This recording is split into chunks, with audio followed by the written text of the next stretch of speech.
In this video, we're going to talk about how you can export data out of your CRM system into an Excel spreadsheet.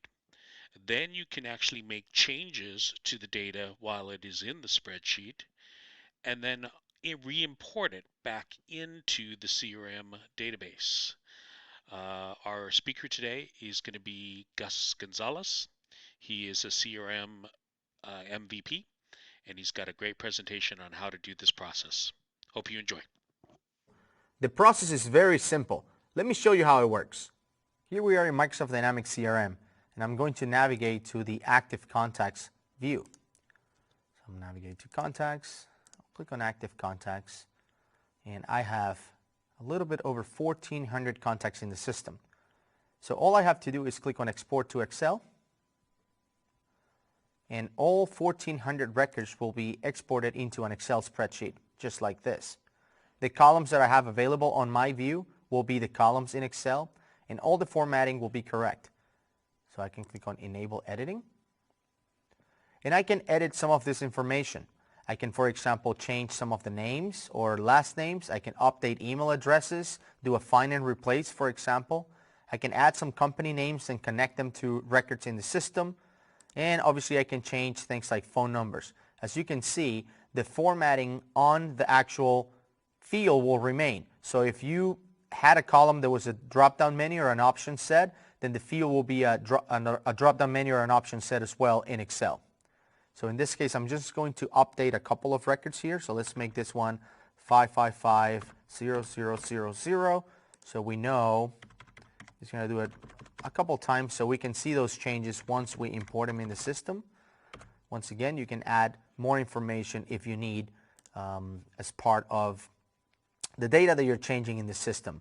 Also, another thing that is important to note is that records that you add at the bottom of the list will be created as new records. So let's add a couple of them. Let's go to the bottom of the list, and let's just add something like Aaron. Let's actually add him on the first name and last name right here. So this one will be Smith, Aaron, and we'll just give it an email of aaronsmith@example.com. So for example, if you had a huge list, and we're going to make his phone number the same with the 4 zeros. If you had a huge list of contacts, you could copy and paste into this list.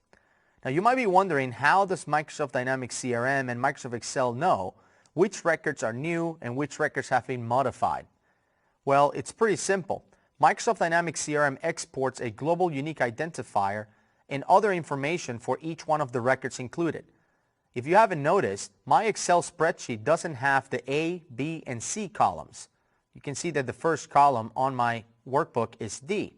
And that's because the A, B, and C column are being used for the data that actually lets Microsoft Dynamics CRM know when a record has changed or when it's a brand new record altogether. So now I'm going to save this record. I'm going to save it into my data collection, and I will keep the name with copy of active contacts XLSX.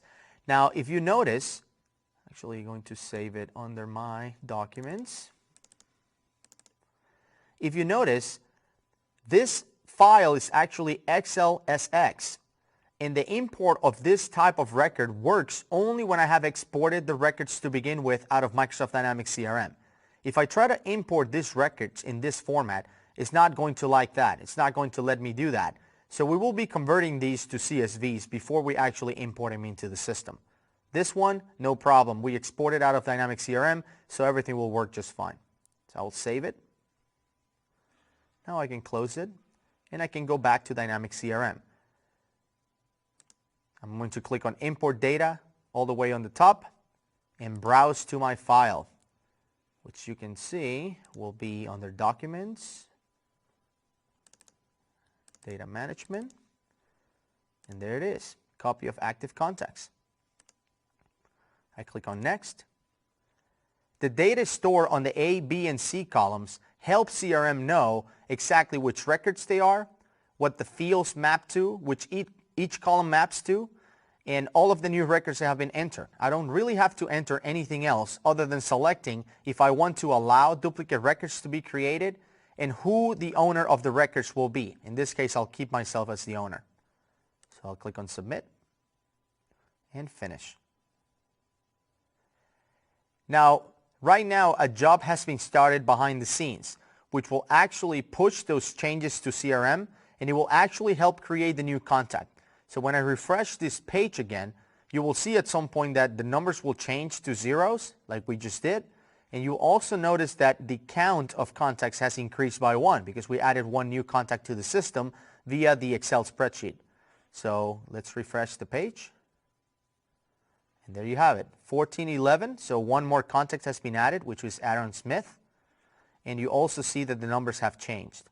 So the changes that we made in the Excel spreadsheet, along with the new contact that we added at the bottom of the list, all have been imported into Microsoft Dynamics CRM.